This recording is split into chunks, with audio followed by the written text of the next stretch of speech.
Sranan Fasi, toen en nu. Ja. Normaal gesproken zou ik je eerst laten gaan. Nee, maar... ga je gang. De jeugd heeft de voorrang. Twee generaties praten over Sranan Fasi, toen en nu. Mevrouw Hart, wat ziet u er mooi uit vandaag? Heeft u dat speciaal voor mij gedaan? Dress good, feel good. Ja. Wat deed u op 25 november 1975? Werken. Sranan Fasi, toen en nu. Een Supreme-productie in verband met 45 jaar revidentie. Elke maand bespreken twee prominente gasten van verschillende generaties een gezamenlijk thema. Elke week een nieuw gedeelte van het gesprek. Op de 25e van de maand wordt de volledige aflevering vertoond. In deze aflevering praten de Surinaamse kleermakers Hendrik Abbas en Meredith Juruya over hun passie voor kleding. Sranan Fasi, toen en nu, aan de hand van een aantal vragen en een aantal voorwerpen uit de kunstige doos. Welkom Meredith. Hallo, meneer. Vandaag samen met mij om een onderwerp te bespreken waarvan ik als oudere en jij als jongere het erover gaan hebben. Ja, dank u wel meneer Abbas. Ik denk dat het een hele leuke conversatie wordt. Laten we hopen dat het goed zal gaan. Ja, zeker. Dan begin ik met vraag 1. Wat deed u op 25 november 1975? 25 november 1975. Dat is een hele tijd terug. Wat ik me nog kan herinneren, tegen die tijd, bij de overdracht 25 november 1975, was ik even in het stadion Ja. om dat mee te maken. Tot 12 uur, die overdracht door toen gouverneur Ferrier. En daarna, na de festiviteiten daar, kan ik me nog heugen, zijn we de stad ingegaan met een paar vrienden. En wat deed jij toen, 1975? Ik was niet eens geboren. Ja, dat klopt, ja. Ik ben in Dus 1996 geboren. Oké, Dus het is 21 jaar daarna ben ik geboren. Dus 25 november. Nee, heb ik niet dat heb je meegemaakt. niet, nee, dat klopt. Zo, ik heb ook een vraag voor je. Is er een 25 november die je heel goed kan herinneren? In 2018 ging ik naar Palmentuin. Hmm. Maar toen had ik voor het eerst echt een shambura meegemaakt. Ja. Ja? Dus dat vond ik echt leuk. Wat is een shambura? Is inheems muziek. Oké. Ja, oké, dus oké, dat vond oké. ik leuk. Ik zag mijn familie ook. Aha. Behalve Indiaan. Ja, Dus toen zag ik ze daar. En het was gewoon leuk om te dansen. Kasiri gedronken. En eigenlijk, het was gewoon een hoe mooi... oud was je toen? Toen was ik 22. Oh, Ja. dan mag je wel een beetje alcohol, want Katje heeft alcohol. Ja, true. Ja. Dus alles vond ik eigenlijk mooi. De muziek, de mensen, de klederdrachten. En ik denk dat ik me op dat moment ook meer ben gaan verdiepen in mijn cultuur zelf. Oké. Dus in de inheemse cultuur. Ja, aha. En ja, dus dat is me bijgebleven, dat ik het heel erg leuk vond. Ik had ook nog zo'n inheemse tattoo gezet. Mhm. Dus ik paste er helemaal bij. Dus, Heeft dat ook invloed daarna op je, zeg maar, op je loopbaan? Ik denk het sowieso wel, want alles in wat je ervaart eigenlijk in het leven heeft eigenlijk een bijdrage. Het heeft een bijdrage geleverd. Ja, levert in een je- bijdrage aan wie ik nu ben of wat Ja. ik nu aan het maken ben bijvoorbeeld. Dus ik denk sowieso dat het me heeft getriggerd om me te verdiepen in het inheemse cultuur. Ja. Hoe is uw relatie met mode tot stand gekomen? Mijn relatie met dat is van jongs af aan. We hadden toen een winkel aan de Judenbreestraat toen, Lincoln. En wij woonden boven in de winkel. En het is een familiebedrijf, dus we moeten helpen. Ja. we moeten helpen. Je kan zeggen dat het me met de pap ingegoten is. Ja.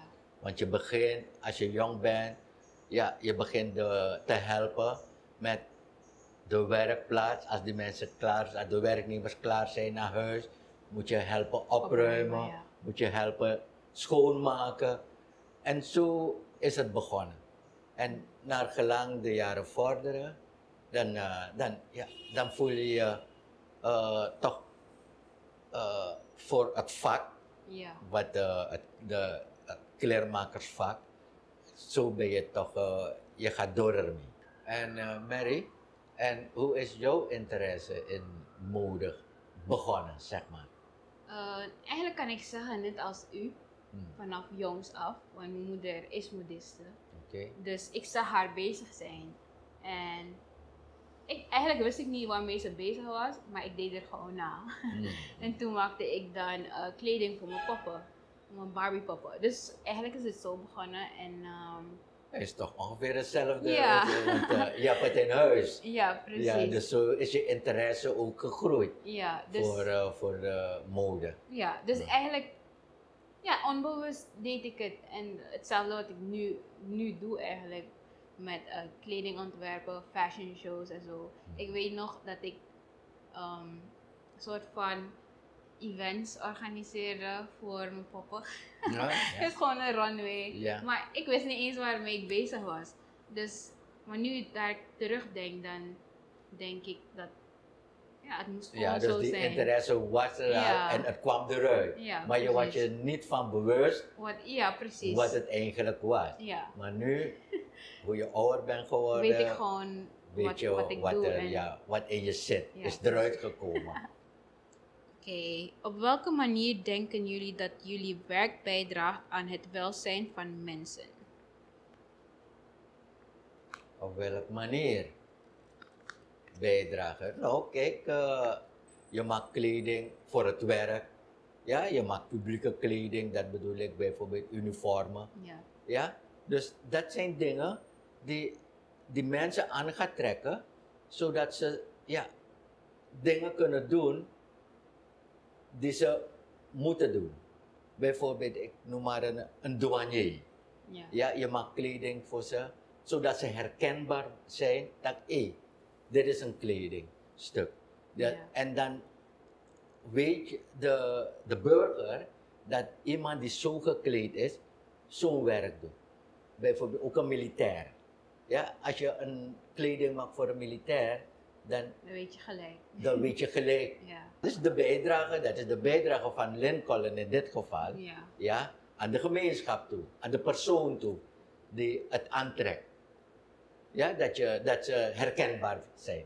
Oké. Ja, maar je kan ook bijvoorbeeld, als ik een trouwpak maak, Ja. voor een huwelijk, Zodat die mensen gelijk goed uit kunnen herkennen. zien. En dan moeten ze zich prettiger in voelen, dan weet je dat, je hebt een goede job gedaan, en dan ben je tevreden als die persoon tevreden is. Ja, Alleen maar hopen dat het huwelijk verder gaat en jarenlang, weet je, gaat blijven. Ik denk sowieso wat u zei, om die mensen te kleden zodat ze zich goed voelen. Maar ik denk in een way ook, kijk bijvoorbeeld als ik met de collectie uitkom, dan denk ik dat het ook inspirerend werkt op die mensen. Dus dat ze geïnspireerd raken door wat ik heb gecreëerd. Is eigenlijk een soort van art piece, zou ik het noemen. Maar omdat ze dat kunnen zien, triggert die creativiteit hun eigenlijk ook om creatiever te worden. Dus zo denk ik dat ik een bijdrage lever aan gewoon de gemeenschap. Belangrijk is ook, kijk, de persoon die je kleedt, ze moet zich prettiger in voelen. Ja. Het is iets persoonlijk. Daarom, kijk, als je iemand kleedt, dan, je moet niet kijken wat jij leuk vindt, ja, maar de persoon. Ja, sowieso. Als het een klant prettig is, vinden als het dus aantrekt. dan moet je sowieso rekening daarmee houden. Juist, en dat is heel belangrijk. Ja. Dat Er is toch zo'n quote, dress good, feel good. Ja. Dus als je goed uitziet, dan voel je je ook gewoon meteen goed. Ja. En ik denk dat u ook dus een bijdrage levert door werkgelegenheid te creëren. Want u heeft toch zo'n bedrijf? Ja, zeker. Dat is ook een van die dingen. Werkgelegenheid voor je werknemers. Want je moet werknemers hebben. Ja. Je kan niet alleen achter de machine zitten en zoveel te produceren. Ja, daar moeten we naartoe gaan. Er is een doos hier. U heeft iets meegenomen en dan ga ik gewoon eruit halen. Een verrassing. Ik neem de cloth. Kunt u me hierover vertellen? Waarom heeft u dit meegenomen? Wat je wil maken, je moet stof hebben. En van daaruit ga je dingen maken wat je wil. Wat wil de klant? Wil de klant een broek hebben? Wil de klant een hemd hebben? Wil de klant een kostuum hebben? Dan heb je verschillende soorten stoffen. Ja. Dan moet je de klant adviseren. Meneer, mevrouw, voor een broek heb je zo'n stof nodig. Voor een hemd, blouse heb je zo'n stof nodig. Dus een stof is heel belangrijk. Dat is de eerste stap, ja, die je moet doen om een kledingstuk te vervaardigen. Ja, dat is zo. Meneer Abbas, kunt u een broek voor me maken van deze stof? Niet dat ik zeg, van elke stof kan je een kledingstuk maken. Maar is het geschikt voor wat je ermee wil doen? Wat ik voor je moet maken? Dan moet je die mensen adviseren. Ja. Is het geschikt? Ja. Is het niet geschikt? Dan adviseren je zegt, dan, als je speciaal zoiets wil hebben, dan moet je naar zo'n stof uitkijken. Maar die ervaring heb ik dat veel mensen dat niet hebben. Ze zien iets moois, is een mooie stof. Ik koop het, ik ga naar Lincoln brengen om te maken. Ja. En dan is het mijn taak om ze uit te leggen dat het kan. Ik zeg niet dat het niet kan, maar je gaat een ander product, je gaat iets anders krijgen dan wat je in mind hebt. Ja, precies. En dat is heel belangrijk, het advies naar de klanten toe. Ja, omdat jij die knowledge hebt, toch? Dus, daarom. Mensen zien gewoon iets en ze denken van, deze stof zou leuk en mee zijn. Ja, maar... dat krijg ik dagelijks, Mary. Dagelijks krijg ik zulke klanten. Maar ja, dat is ook een deel van je werk. Ja, maar het is eigenlijk, ik vind het gewoon een leuk proces om mensen uit te leggen waarvoor het goed is. Tropenmuseum MFIB, winner designer, fashion test Tropenmuseum 2017. Ik zit hier met iemand die een award heeft gewonnen. Ja? Misschien weet ik het niet. Vertel wat erover. Ja, in 2015 had ik meegedaan aan Fashion Fest. En in Suriname? Ja. Het was een collaboration met een andere organisatie in Nederland. En toen had ik deze gemaakt. Dit had je zelf ontworpen en zelf gemaakt ook? Ja. Dus toen had ik hier gewonnen. En toen ging ik naar Nederland. Had ik daar niet gewonnen, omdat het... dus in 2015? Ja, in 2015. Dus eigenlijk was dat meer voor de experience. Toen zag ik wat ze allemaal maakten. En hun waren eigenlijk meer op... gefocust op een beetje meer detail. Dus in plaats van gewoon kleding die je draagt, alledaagse kleding, maar meer een beetje een... extravagant. Extravagant. Ja, dus toen in 2017 zag ik hun oproep weer. Ze hadden geen organisatie waarmee ze hier werkten, dus dat was gestopt. Maar toen mailde ik ze een paar designs van mij. Toen kreeg ik een uitnodiging van ze en description wat ik allemaal moet doen en wat ze van me verwachten. Dus toen moest ik 4 dingen ontwerpen. 4 kledingstukken. Ja. En heb ik gedaan. Het was, ik moest een voorwerp uit het museum uitkiezen, uit het Tropenmuseum. En ik had, Tropenmuseum. Ja, en ik had een ketting van de Samburu-stam genomen. Dat is een stam uit Kenia. Maar die ketting had heel veel kleur en zo. Maar ik wilde juist niet met kleur werken. Dus dan heb ik in plaats van met de kleuren en hoe het eruit ziet, meer gewerkt met de shapes. En heb je veel tijd eraan besteed? Want dit is echt, Ja. dit soort kleren moet je echt veel tijd eraan besteden. Heel veel tijd. Ook het proces van ontwerpen zelf. Want, Ja. Dus het was eigenlijk mijn eerste keer dat ik echt zo in detail ben gegaan. Deze is mijn favoriete piece. Er zitten heel veel details hier in die rok, pleats en alles. Dus het heeft heel veel Ja, tijd maar het gekost. ontwerpen, kijk, in dit vak, hè, het ontwerpen is ook niet alles, hè, want je moet het kunnen maken. Ja, dus Maar is het mogelijk om het te maken? Dan moet je met veel factoren rekening mee houden. met de designs is het gelukt. Er waren 9 andere designers die hadden meegedaan. En toen kwam ik als winnaar Nou, uit.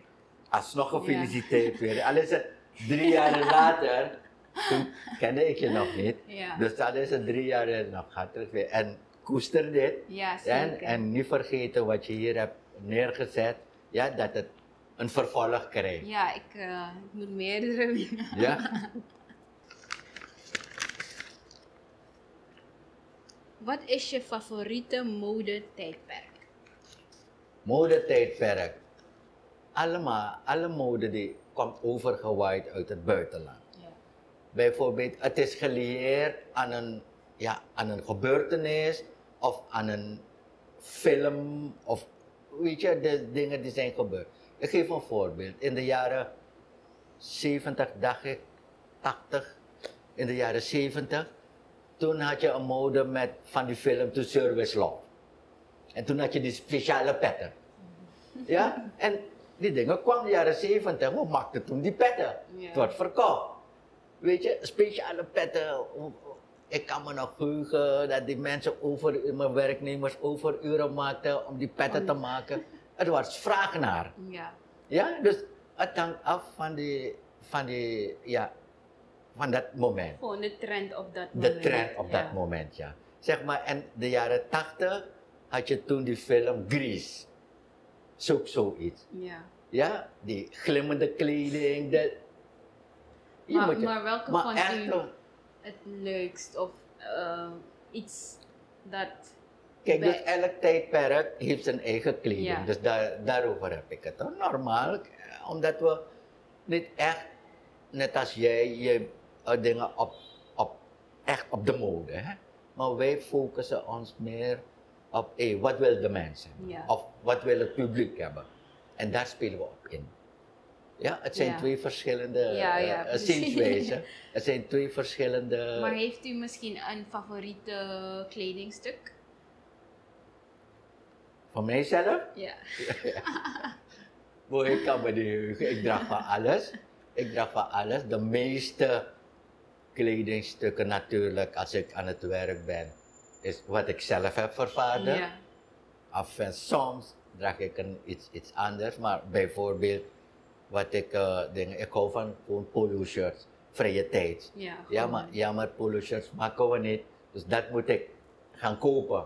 Ik vind de mode van nu, dat er groepen zijn en gewoon verschillende kledingstukken. Alles ziet er gek uit, maar het is gewoon hun stijl. Ja. En ik weet niet, als je dat vroeger had, dat je echt mensen, dus groepen had die zich apart kleden of... Toen de tijd, die hippies, Ja. ze kleden zich ook anders dan een normaal persoon. Weet je, dus, maar dat is het ook, ik denk dat het ook belangrijk is als onderneemster, ja, dat je het kwijt kan. Ja, sowieso. Ja. Maar Ja, ik denk dat je wel alles kwijt kan. Want kijk, bijvoorbeeld hoe ik fashion nu zie. Bijvoorbeeld als ik bezig ben met een collectie, dan denk ik, vroeger had ik dat waarbij ik dacht van oké, hoe gaan die mensen erop reageren? Hoe gaan ze connecten ermee? Ja. Maar nu heb ik meer zoiets van, ik creëer dat gewoon. Het komt van... Het komt van binnen. Het komt van binnen. En ik denk wel, als je op zo'n manier creëert, dat die energie, dat die mensen dat ook gewoon gaan voelen. Ja, maar als ze het leuk vinden, dat is ook belangrijk natuurlijk. Je kan dingen creëren, maar als onderneemster nogmaals, je moet het kwijt kunnen. Is er genoeg eigen Surinaamse stijl in de kleding van de Surinamers? Dus ik vind persoonlijk niet dat we onze eigen stijl al hebben. Maar je ziet wel dat het op gang komt. Vooral met ook verschillende designers die oppoppen en met hun eigen stijl komen. Dat deze periode, dus van corona en zo, waar een import een beetje vast zat en export en zo, dat mensen meer zijn gaan kijken wat we hier hebben. En daardoor ook misschien meer zijn gaan kopen, waardoor onze stijl dan eigenlijk een beetje Surinaams wordt in plaats van heel erg Europees of Amerikaans. Dat moeten we naartoe streven. Want dat heb je al nu, heb je veel van die, ik noem een voorbeeld van die Afrikaanse stof, hè? Ja. Wat veel nu op dit moment verkocht wordt. En dan maak je Afrikaanse pakjes, die mensen die van hun roots, hun voorouders uit Afrika kwamen, ja, en dan speel je erop in. Ja. En je hebt ook, behalve dat, heb je ook batik bij de Javanen, batikkleding. Bij de Hindustanen heb je ook een bepaald soort stof. Dus dat moeten we, van daaruit moeten we proberen het voor de Surinamers, ja, te maken. Zodat ze ook, ja, dat kunnen aantrekken. Ja, want net als wat ik begin bij dingen zei, je cultuur is belangrijk. Dus traditionele, met kleding, moderne moeten gaan combineren. En ik denk dat je gewoon iets moois daaruit krijgt. Waardoor, dus dat we niet gewoon alleen maar bij het traditionele blijven van oké, dit is Surinaams en dit moeten we dragen. Maar we leven nu in zo'n moderne tijd. En je kan zoveel creëren. En dat heb ik eigenlijk ook gedaan. Hè? Oh, wat is dit? Ben je ook op de foto? Ja. Ja? Oké. Van wanneer is dit? Oh, dit is.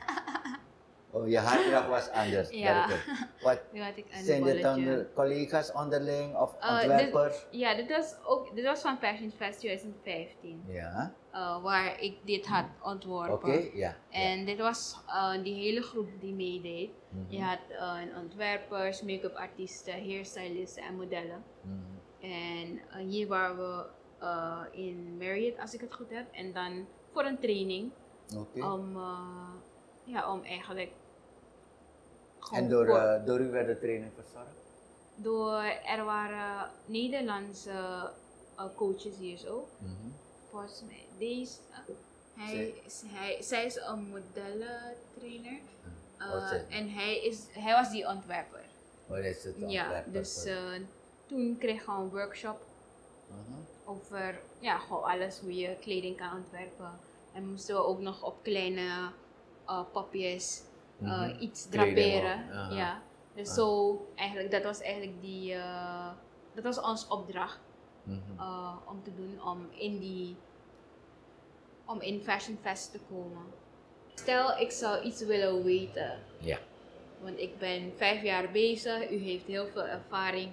Als ik naar u toe kom en ik vraag, zou u me dit kunnen leren of wijzen? Zou u open voor staan? Ik sta voor zulke.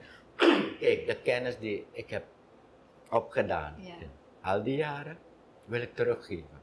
Okay. Ja? Wil ik terug. Ik ben niet iemand, er komen veel, behalve stagiaires, er komen veel mensen die hun scripties moeten maken. Ja? Van de universiteit, van FHR, van dit, van middelbare scholen. Weet je, die een scriptie moeten maken over hoe werkt Lincoln. Yeah. Ik sta open. Ja, ik geef ze alle informatie. Ja, net als wat ik zei, ik wil teruggeven aan want dit alles heb ik van de gemeenschap gehad. Ja, ik zie een maatlint hier. Kunt u erover vertellen? Een maatlint, dat is één van mijn attributen. Want zonder een maatlint kan je geen maten opnemen. Je kan ook opnemen met hoe je dat ding wat de aannemers gebruiken, die metselaars en zo, die timmermannen. Hoe heet het van? Die rolmaat. Rolmaat. Kan ook, maar wij gebruiken een maatlijn om maten op te nemen. Zie je niet, het is geen nieuwe. Het is al gebruikt. Ja, natuurlijk door de winkel. Maar bij maatkleding is het belangrijk dat je die maten van die persoon opneemt, zodat bij het knippen, dan weet je, wat zijn de maten. U staat nu aan het hoofd van een iconisch confectiebedrijf, dat al generaties in uw familie is. Zou werken in de mode-industrie ook uw eigen keus zijn geweest? Ik weet niet wat het leven, ja, toen ik jong was, ja, misschien is dit mijn bestemming geweest. Want van jongs af aan, ja, ben ik met het bedrijf verbonden. Ja. In het begin vertelde ik dat je moest helpen, schoonmaken, bezemen, naar dingen. Dus ja, dat ding groeit. Ja. Ja, en ja, niet andere interesses. Dit is mijn interesse gewekt. Okay. Ja, ik heb wel andere dingen gestudeerd, maar dit blijft toch trekken, waardoor dit mijn beroep is geworden. Ja. En wat heeft u gestudeerd? Ik heb economie gedaan. Okay. Ja, dus daarom, dat heb ik niet bij. Ja, maar het is ook goed voor, weet je, voor bedrijfsvoering. Ja. Heb gedaan. Het Ja, maar het werken zelf is dit. Dit is mijn werk geworden. Okay. En dat ik heb er niet alleen baat bij, maar ik heb er plezier in. Dat is is heel belangrijk, hè? ja, als je dat is plezier, als je iets doet, ik ga bij wijze van praten elke dag, fluitend ga ik aan het werk. En als je dat doet, dat wil zeggen, je houdt van je werk. Ja. Ja, je houdt van je werk en, en dan, als ik een paar dagen niet aan het werk ben, dan mis ik mijn klanten ook. Ik mis mijn werknemers. Weet je, Ja, dus dan contact met, vooral met je klanten. Dus eigenlijk is het gewoon uw passie. En, geworden, geworden.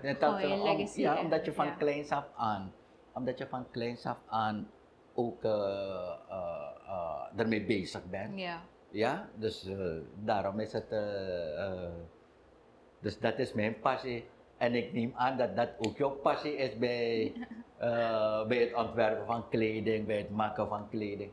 Ja, dus in principe hou ik gewoon ervan om creatief bezig te zijn. Dus behalve kleding hou ik ook gewoon van fotografie, van kunst, maar meer digitale kunst doe ik soms ook. Maar ik zie nu dat ik wel, dat ik ook ervan hou.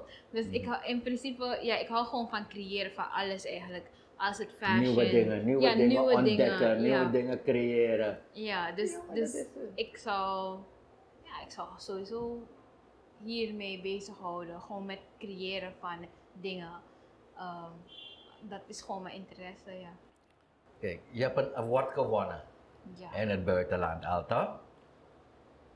En als je een internationale lijn wil volgen, welke Surinaamse elementen zou je erin willen verwerken? Eigenlijk heb ik dat al gedaan, dus ik zou dan gewoon daarmee door willen gaan. Maar bijvoorbeeld gewoon mijn roots, inheemse elementen in kleding verwerken. Ik heb eigenlijk wel een voorbeeld, maar dat was gewoon mijn eerste collectie waarbij ik verschillende culturen bij elkaar heb gebracht en dan ook gemixt met het moderne, heb ik dan in elkaar gezet. Dus als ik nu echt als ik weer zo een lijn zou moeten creëren, erin willen verwerken? Ja, maar nu heb ik dan meer kennis en meer informatie, waardoor ik dan iets geweldiger zou kunnen creëren. Maar dan nog steeds met die elementen van inheemse in ja, de je moet, Maronse. je noemt inheemse. Kijk, we zitten in Suriname. Hou er rekening mee, is een multiculturele cultureel land. Ja, dus nee, maar nu, die ervaring heb je al met die inheemse dingen. Ik weet niet, misschien is het een idee van mij, weet je, om die andere culturen ook, want we zijn in Suriname met een multiculturele samenleving, dat je dat ook misschien erin zou kunnen verwerken. En dit is Suriname. Ja. Ik denk dat dat sowieso wel kan, maar omdat ik nog niet helemaal heb over nagedacht, dan zeg ik nu dat ik bijvoorbeeld heb ik die vraag gesteld, dan kan je erover nadenken. Heb je tijd, je bent nog jong, je hebt tijd zat Mary, om dit te doen. Nu gaan we weer wat items uit de doos pakken. En ik zie hier een schaar en machinenaalden. Ja, dus kijk, we hebben de stof al. Ja, we hebben de maatlint al. Die maat is al opgenomen. Ja. Het proces is, je hebt een schaar nodig om te knippen. Ja. Ja? Je hebt een schaar nodig om te knippen. Vroeger, nu is het een beetje modern. Dit is ouderwets. Toen werkte je met een schaar om te knippen. Hè? Maar nu hebben we speciale machines, weet je, om te knippen. En ook vroeger, een kleermaker, ja, van de onafhankelijkheid, voor de onafhankelijkheid, kon je zien aan zijn hand, aan zijn vingers, dat zijn er hier eelten. Ja. Weet je? Dat kwam door het knippen van die schaar. Dat kwam daardoor. Ja. Ja, maar nu een kleermaker, kijk, ik ben een kleermaker, je ziet het niet meer. Modern. Ja. Weet je, het zijn hulpmiddelen, wat nu om het werk te vergemakkelijken. Ja, vroeger als je mijn broer zag met zulke kanjes van scharen. Ja, weet je, want die jeansstoffen waren toen dik. En dan moet je. Dus dit is nu is het gewoon makkelijk. Ja, dus een dikke stof kan je gewoon met een machine. En nu heb je een machine. En we hebben ook machines waar we voor productie zo'n hoge machine waardoor je bijvoorbeeld 50 lagen gelijk kan knippen. Ja. Maar dat is, dus de techniek is de vooruitgang van het. En daarna heb je de naalden. De naalden, oké, je hebt machine nodig. Ja. Ja, dat is ook, er is ook een hele evolutie wat de machine van toen en nu. Ja, toen had je die machines, die oude trapmachines moest je trappen. Weet je, het was en al die kleermakers toen, had je gezien met die kuiten. Dikke kuiten en dikke dijen. Het was gelijk een training. Juist. Dus maar later kwam het met die hulpmiddelen. Ja, een kleine machine waar je gewoon trapt, dat het ding helpt. Ja. Weet je, en nu heb je die moderne machines. Je hebt voor alles heb je een speciale machine. Je hebt machine voor om alleen knopen vast te maken, vast te zetten. Je hebt speciale machine om knoopsgaten te maken. Dus alle soorten machines. Voor afwerken heb je speciale machines. Dus heb je bijvoorbeeld een onderdeel, je moet een broek maken.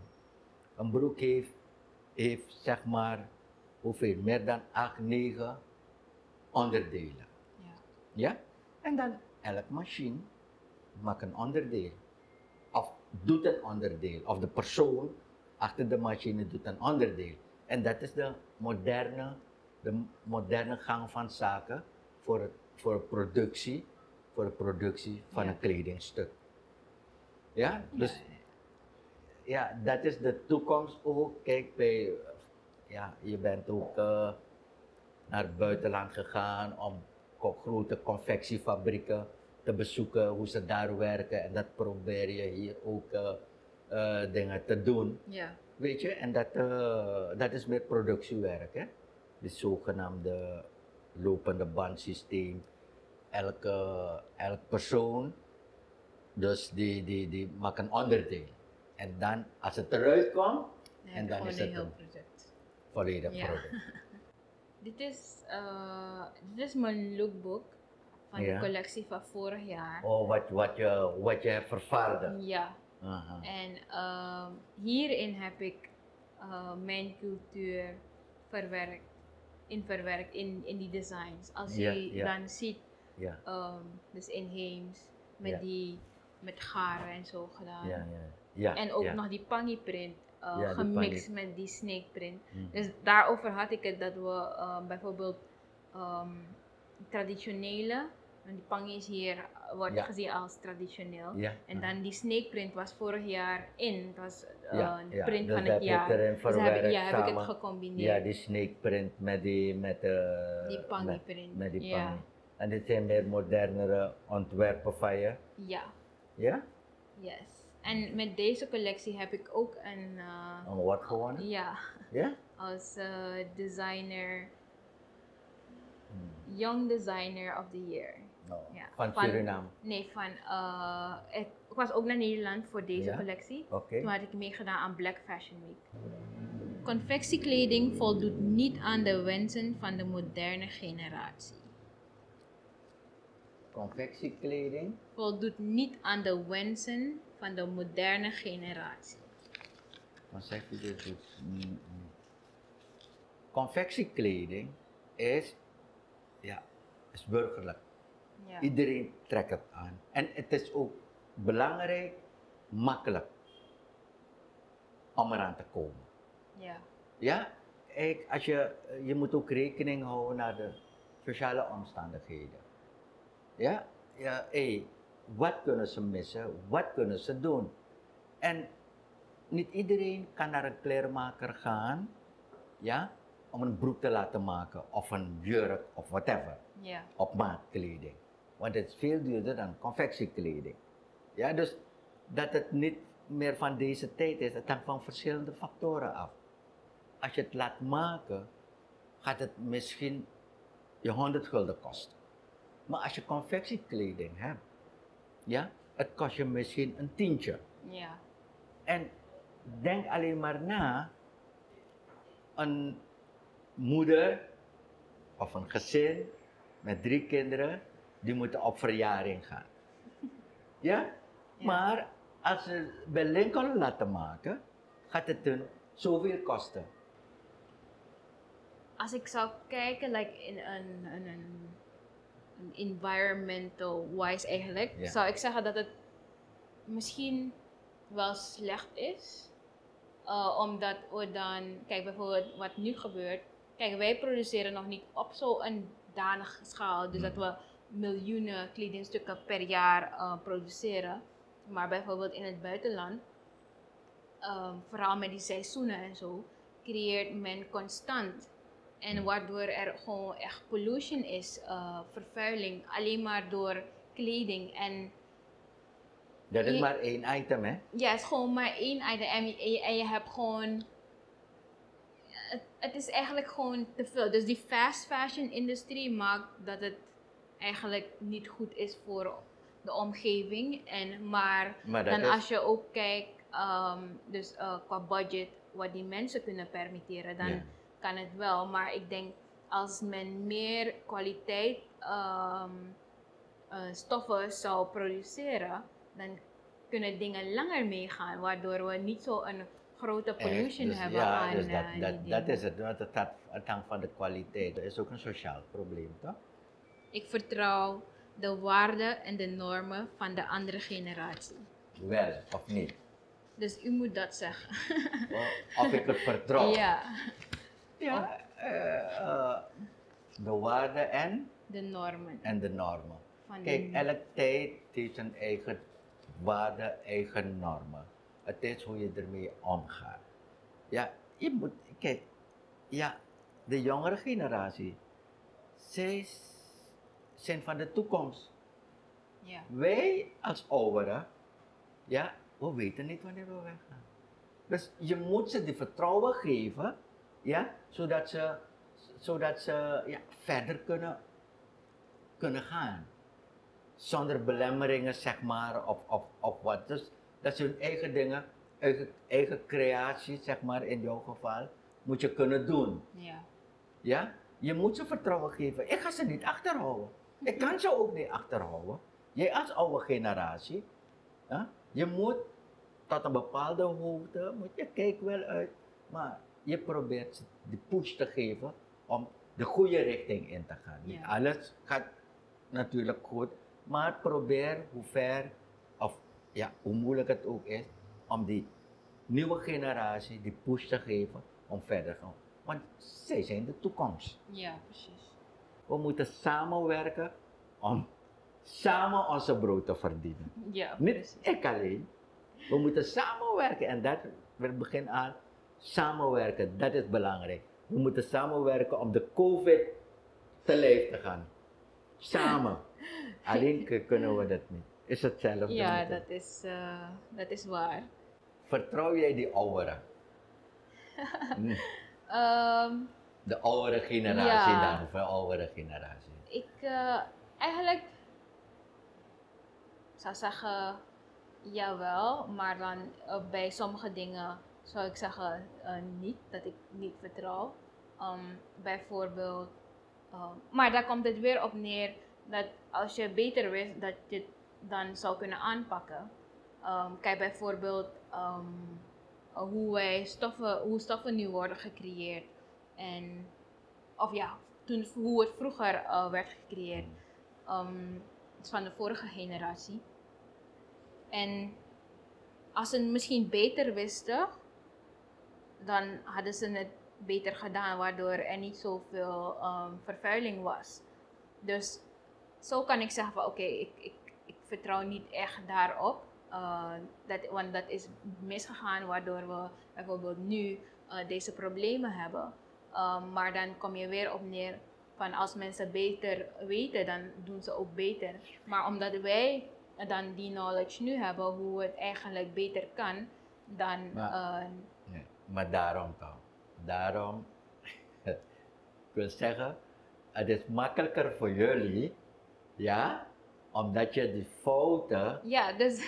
Dus nee, maar ik heb niet negatief bedoeld hoor. Nee, Dus nee, maar van je fouten moet je leren. Ja. Ja? De ouderen, het is makkelijker voor jou, zeg maar, dat dit hebben mijn ouders gedaan, of dit is gedaan door die ouderen.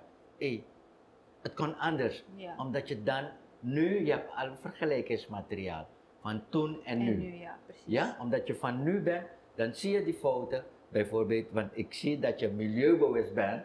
Ja, je bent, en hoe heet het, environmental, en, ja, nee, maar het is goed, maar dan zie je, maar vroeger was dat hielden ze geen rekening met die dingen. Ja, dus daarom zei ik dat als uw generatie beter is, dan zouden jullie natuurlijk beter doen. Maar omdat wij kunnen kijken, we zien wat er fout is gegaan, waardoor we het nu kunnen verbeteren. Dat moeten jullie proberen te verbeteren, zodat het nu niet meer gaat gebeuren. Precies.